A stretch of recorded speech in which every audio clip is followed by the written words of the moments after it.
ढकालकोमा खाना दिएनन् भन्ने गाउँ हल्ला थियो अरे गाउँमा।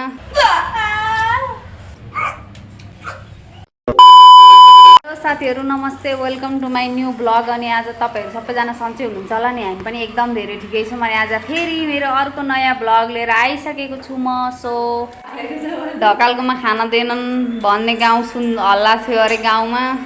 हुन चाहिँ यो मिश्र थियो, तर यसरी बटुकामै चिउरालेर सिधै मुर्याउँछ। भोकले जान आँटेको भएर यसले भात पाकुन्जेल के भन्छ चिया पाकुन्जेल पनि पर्खिन सकेन। अनि उतापट्टि बुहारी, संस्कारी बुहारी, अर्कैको बुहारी हाम्रो घरको चाहिँ छोरीले एकदम चिया पकाउँदै हुन्छ। मुख गरेको देख्दा चाहिँ त्यो केमा हाल्छेस्, दिउरेमै हालिधन्न, म त मुखमै हाल्न चिया रङ निकाली चाहिँ भन्ठानेर।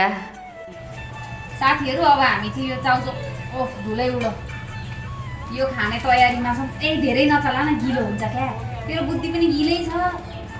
छिटो हाल्न, भोकले जान आँटिसक्यो। म सबै हालेर चलाउँ न एकैचोटि। सबै यो हाल्नु नै, दुईवटा हालौँ, दुईवटा छोडिदिउँ। किन तल अब बुढेसकालमा कसैले हेर्दैन, पोते सोते लुकाउँदैछ है भिनाजु यसले। प्यार मेरे हेलु तू मैं मजाक समझ के बैठी। त्यहाँदेखि मैं मुझे मन है बड़ा खाने का।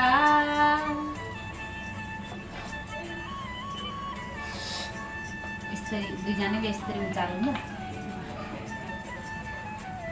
कसले मेरो उचाल्ने ल? ल ल तँ पनि उचाल, छिटो उचाल। आगा तपाईँ आगा यहाँ जिब्रोले मुती सको बाबा। नचोर त यसरी, नचोर त। हेर्नु त गाइजहरूले मलाई सबै चोरी। तँ खाइसक्छस् नि? सक्छु नि। हाल्नेलाई त 20 रुपियाँ फाइन लाग्छ। अब हामीले थाल्यौँ खान ल फेरि। को फर्स्टै guys hi hi hi high.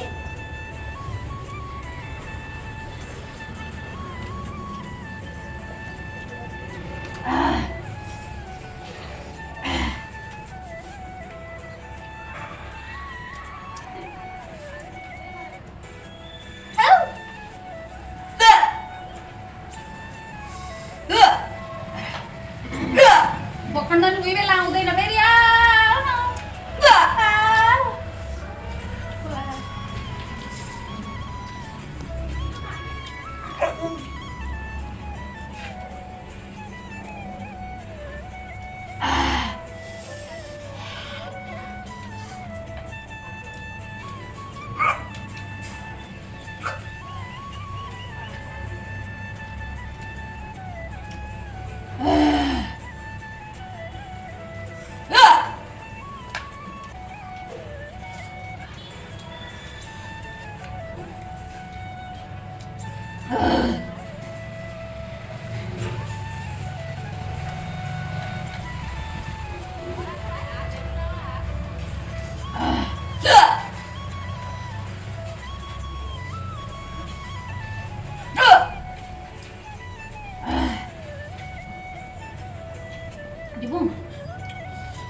Để khăn mắt này, một cái nữa.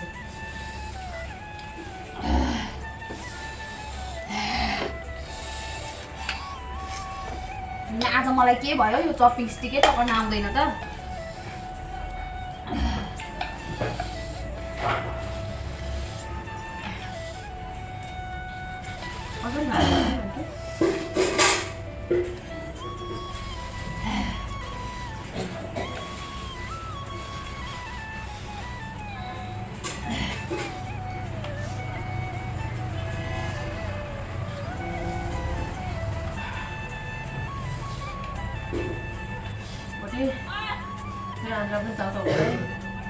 ल एकदम खा ल न, के दिन्छु जस्तो लाग्यो।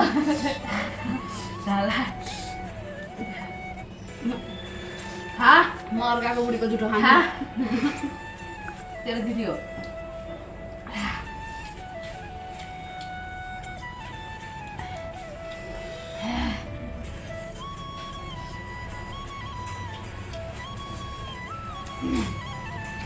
तल घर अमिलोले नानी एकदम मेरो त हान्नुहोस् नि गाइजहरूले जितेको अवस्था हो होइन माका डक्स हातले हानिदिन्छु है म डक्सलाई किन बोलाएको बाबा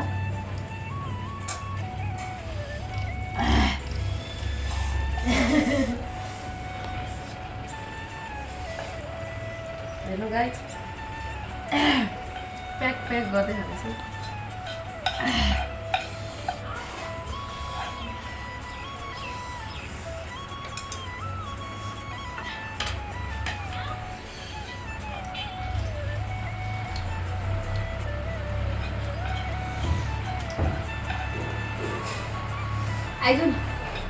आइज न पानी लिएर आइज न खान्छस् आइज बस यसले साथीहरू यो चाहिँ एकदम असाध्यै शुद्ध शाकाहारी चाउचाउ पनि नखाने मासु पनि नखाने लसुन प्याज पनि नखाने शुद्ध माउनु हो आइज तर टुप्पी देखाउँछु म टुप्पी हेरेरै भन्नुपर्छ यो शुद्ध माउनु हो ल हेर्नु नत्र म प्रमाण देखाइहाल्छु तपाईँलाई नखानी जुठो छ ला वात्तै समात्नै जानिराखिनँ आज मैले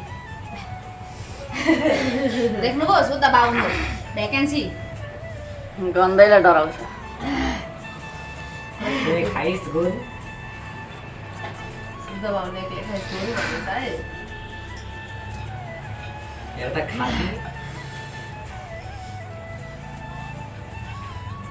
प्लेटमा खाँदा भएन गाइस पराइनी चाहियो कुन दिन यसले पचाउ दोकानमै पकाएर खाने दिन्छ साथीहरू आजको लागि मेरो भ्लग यति नै भोलि फेरि अर्को नयाँ भ्लग लिएर आउनेछु so don't forget like comment and subscribe so by by